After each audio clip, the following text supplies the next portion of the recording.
le plus grand génie du monde, a un jour été considéré comme attardé. Un jeune qui a quitté l'école et n'arrivait même pas à trouver un travail d'enseignant est devenu le physicien le plus révolutionnaire de l'histoire. Tu connais sûrement sa fameuse équation E égale mc². Mais connais-tu la vraie histoire derrière l'homme qui a changé notre vision du monde? Et si sa plus grande découverte n'était pas la relativité, mais comment transformer l'échec en génie? Imagine un enfant. Il ne parle pas. Il a du mal à s'exprimer. Ses parents s'inquiètent. Quelque chose ne va pas. Albert Einstein n'a pas parlé avant l'âge de 4 ans. À sa naissance, sa tête était si grosse et déformée que sa famille pensait qu'il avait un handicap. Quand il a enfin commencé à parler, il ne le faisait pas comme les autres.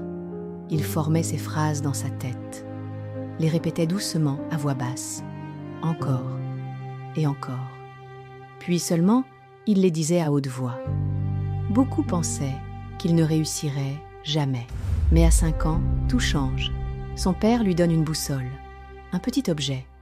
Mais pour Albert, c'est un choc. Pourquoi cette aiguille pointe-t-elle toujours vers le nord? Ce mystère éveille en lui une immense curiosité. Et c'est là que naît son génie. Einstein n'a jamais eu de problème pour apprendre. Mais il ne voulait pas apprendre comme les autres. Il brillait en maths, en physique et en musique. Le reste ne l'intéressait pas. À 10 ans, il commence à apprendre tout seul. À 12 ans, il comprend la géométrie tout seul. À 15 ans, il maîtrise déjà le calcul avancé. Et puis, il quitte l'école. Il part d'Allemagne. Il abandonne complètement les études classiques. Ses parents sont désespérés. Pas de diplôme, aucun avenir. Mais Einstein ne voulait pas arrêter d'apprendre. C'est juste que l'école avait arrêté de croire en lui. Il tente d'entrer dans une grande école en Suisse et il échoue à l'examen d'entrée. Ses notes en sciences étaient excellentes. Mais les autres matières, un désastre. Il réessaie. Cette fois, il est accepté. Mais même là, les professeurs ne l'aimaient pas. Personne ne voulait le recommander. Pendant près de 10 ans, aucun travail dans l'université ne lui est proposé.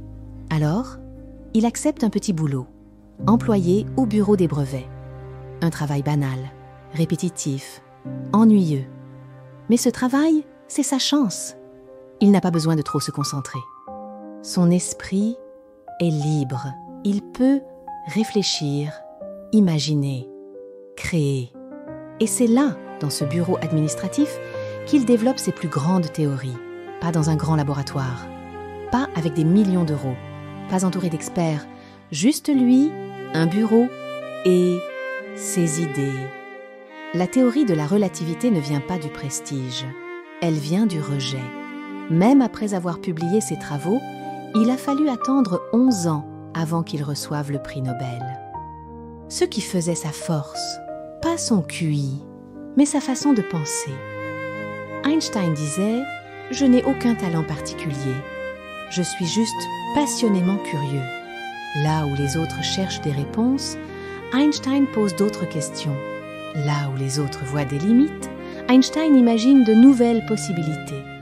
Là où les autres veulent des certitudes, Einstein choisit l'émerveillement.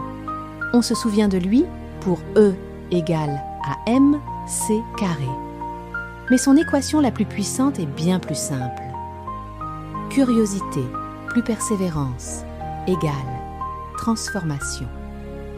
Einstein ne nous a pas seulement offert des découvertes scientifiques. Il nous a montré qu'on peut voir le monde autrement. Sa boussole ne pointait pas vers la réussite, elle pointait vers la vérité.